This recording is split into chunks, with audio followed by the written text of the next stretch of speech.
विश्व 24 न्यूज हर पल आपके साथ। नमस्कार। महाराष्ट्र राज्य जुनी पेन्शन संघटना जिल्हाध्यक्ष माननीय राम शिंदे यांनी राजस्थानचे मुख्यमंत्री माननीय अशोकजी गहलोत साहेबांचा राम शिंदे मानले आभार।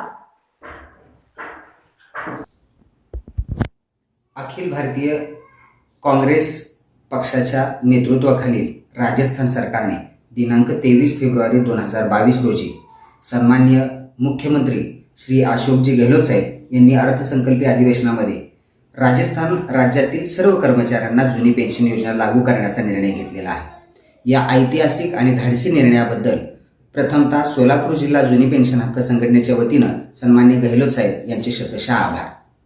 महाराष्ट्रामध्ये देखील महाराष्ट्र राज्य जुनी पेन्शन हक्क संघटनेच्या माध्यमातून महाराष्ट्रातील लाखो कर्मचारी मागील 6 वर्षापासून जुनी पेन्शन योजना मिळवण्यासाठी आक्रोश करत आहेत, आंदोलन करत आहेत। पेन्शन संघटनेच्या माध्यमातून मागील 6 वर्षामध्ये नागपूर असेल, मुंबई असेल येथील अधिवेशनावर मोर्चे आणि धरणे आंदोलन झाली। अनेक हल्लाबोल मोर्चे आमदार महोदय, खासदार महोदय यांच्यापर्यंत आम्ही पोहोचवले। या सगळ्यांना सातत्याने कर्मचाऱ्यांनी विनंती केली आहे की महाराष्ट्रातील 1 नोव्हेंबर 2005 नंतर नियुक्त कर्मचाऱ्यांना जुनी पेन्शन योजना लागू करा। कर्मचाऱ्यांना जुनी पेन्शन योजना लागू करण्याच्या या मागणीच्या पाठीमागचा कर्मचाऱ्यांचा अट्टास एवढ्यासाठीचा आहे की कर्मचाऱ्यांच्या माध्यमातून सरकार स्वतःचा सुद्धा 14% हिस्सा सध्या शेअर मार्केटमध्ये घालत आहे। या NPS योजनेमध्ये सरकारचंही नुकसान होते आणि कर्मचाऱ्यांचंही नुकसान होते। त्यामुळे दोघांसाठी नुकसानकारक असणारी ही NPS योजना तात्काळ सरकारने बंद करावी आणि कर्मचाऱ्यांना हवी असणारी जुनी पेन्शन योजना पुन्हा एकदा सरकारने लागू करावी।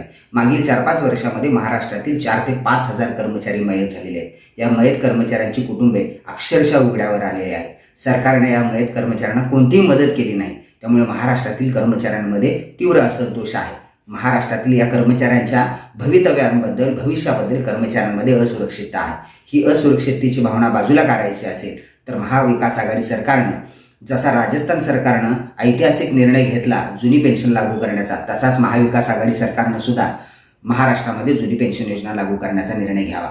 राजस्थान बरोबरच झारखंड राज्यामध्ये देखील सन्माननीय हेमंत सोरेन साहेब हे तिथं जुनी पेन्शन योजना लागू करू असं वारंवार आश्वासन देत आहेत। उत्तर प्रदेशमध्ये सुद्धा जुनी पेन्शनचा मुद्दा अगदी केंद्रस्थानी आहे।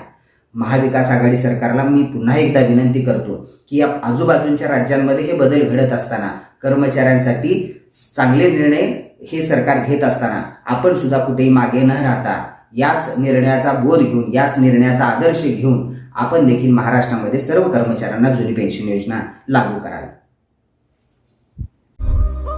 राज्यातील महत्त्वाच्या आणि आपल्या भागातील ताज्या बातम्या पाहण्यासाठी आजच आमच्या विश्व 24 न्यूज चॅनलला YouTube वर सबस्क्राईब करा आणि बेल आयकॉन प्रेस करा।